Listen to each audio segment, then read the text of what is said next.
ये आकाशवाणी है। अब आप विमलेंदु पांडे से समाचार सुनिए।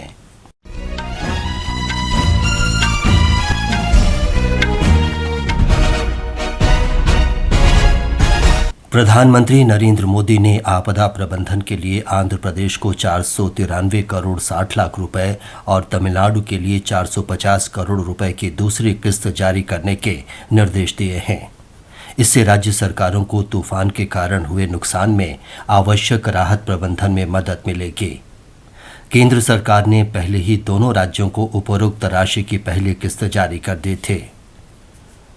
प्रधानमंत्री ने राष्ट्रीय आपदा राहत कोष के तहत चेन्नई बेसिन प्रोजेक्ट के लिए समेकित शहरी बाढ़ प्रबंधन कार्यों के कार्यान्वयन के लिए प्रथम शहरी बाढ़ प्रबंधन परियोजना की 561 करोड़ 29 लाख रुपए की राशि भी स्वीकृत की है।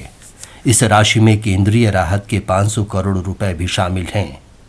चेन्नई पिछले 8 वर्षों से लगातार बाढ़ का सामना कर रहा है। प्रधानमंत्री नरेंद्र मोदी ने कहा है कि भाजपा सुशासन के मामले में देश की सबसे लोकप्रिय पार्टी है। नई दिल्ली में आज भाजपा संसदीय दल ने विधानसभा चुनाव में पार्टी की शानदार जीत पर प्रधानमंत्री का अभिनंदन किया। श्री मोदी ने कहा कि कांग्रेस ने अब तक विधानसभा चुनाव में कुल मिलाकर 40 बार दोबारा जनादेश पाने की कोशिश की, लेकिन केवल 7 बार उसे सफलता मिली। दूसरी तरफ भाजपा फिर से जनादेश पाने के 39 प्रयासों में से 22 बार दोबारा सत्ता में आई। श्री मोदी ने कहा कि पार्टी ने छत्तीसगढ़, राजस्थान और मध्य प्रदेश के साथ साथ मिजोरम और तेलंगाना में भी अपनी शक्ति बढ़ाई है। उन्होंने कहा कि देश में केवल 4 जातियां हैं: महिला, युवा, निर्धन और किसान, जिनके प्रति पूरा न्याय सुनिश्चित होना चाहिए।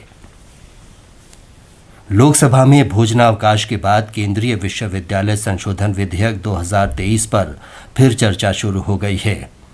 ये विधेयक केंद्रीय विश्वविद्यालय अधिनियम 2009 में संशोधन करेगा। इस विधेयक के माध्यम से तेलंगाना में केंद्रीय जनजाति विश्वविद्यालय स्थापित करने का प्रावधान है, जिसका नाम समक्का सरक्का केंद्रीय जनजाति विश्वविद्यालय रखा जाएगा। ये विश्वविद्यालय मुख्य रूप से देश के जनजातीय लोगों को उच्च शिक्षा और अनुसंधान सुविधाएं प्रदान करेगा। केंद्र सरकार ने कहा है कि पहली बार वस्तु क्षेत्र ने सेवा क्षेत्र से ज़्यादा निर्यात किया है।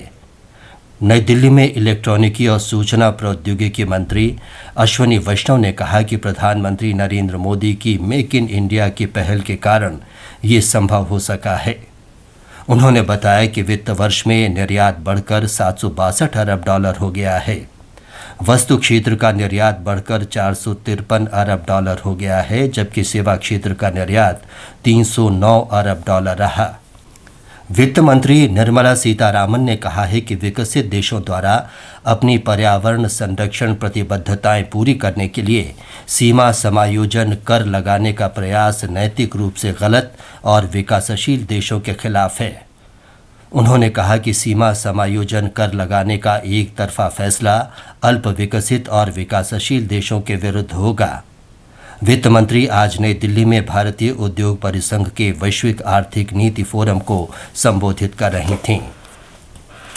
आज सशस्त्र सेना झंडा दिवस है। ये दिन सशस्त्र बलों में शहीदों और सैनिकों के सम्मान के लिए प्रतिवर्ष 7 दिसंबर को मनाया जाता है।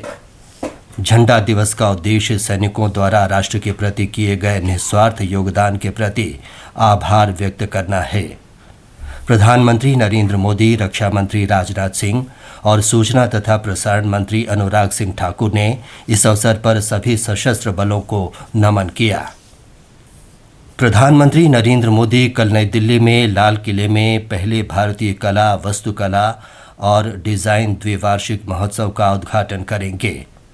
श्री मोदी आत्मनिर्भर भारत डिज़ाइन केंद्र और द्विवर्षीय छात्र समोन्नति का भी उद्घाटन करेंगे।